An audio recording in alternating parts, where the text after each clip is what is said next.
here in Roanoke, Virginia. About to do a little sound check for this statewide conference of educators.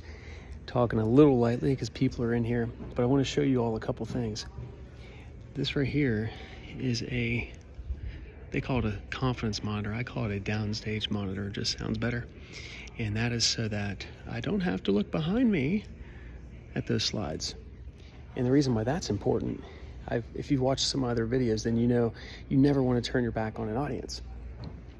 So if you don't have your kind of know, and not that you need your slides, but it definitely would help too, right? You want to know that your audience is seeing what you expect them to be able to see.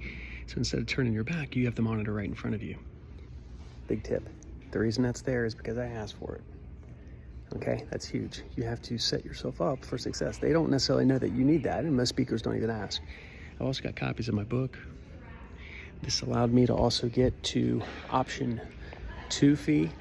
They just were asking about a keynote, and I said, well, wouldn't it make sense if your theme is on Thrive and I wrote a book called Think Differently? How about if I gave out a few copies, and if you wanted to buy some extras, I'll give them to you at cost.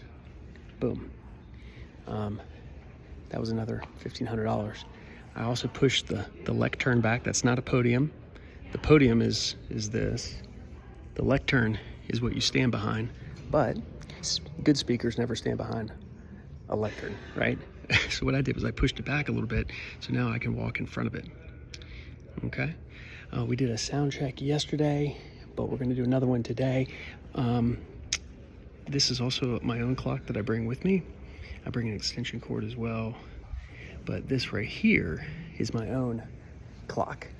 Cardinal rule, you end on time. Another cardinal rule, know your freaking audience, right? So I got here yesterday, and it was actually part of their banquet, and that helped me last night put some finishing touches on my speech. And it was so amazing to just hear, you know, just some, even though this is my tribe, you know, anything with educator audiences, but this is a specific type of group that works in the community college system in Virginia.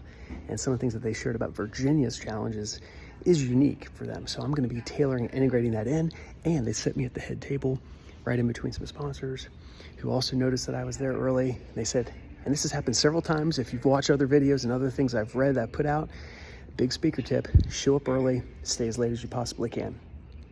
So this is where you build spin-off and referral business. They told me last night, we've never had a speaker actually come to the banquet the night before. Wow. Already they like me before I start speaking, so hopefully they'll like me even more. All right, that's enough tips for now. And looking forward to it.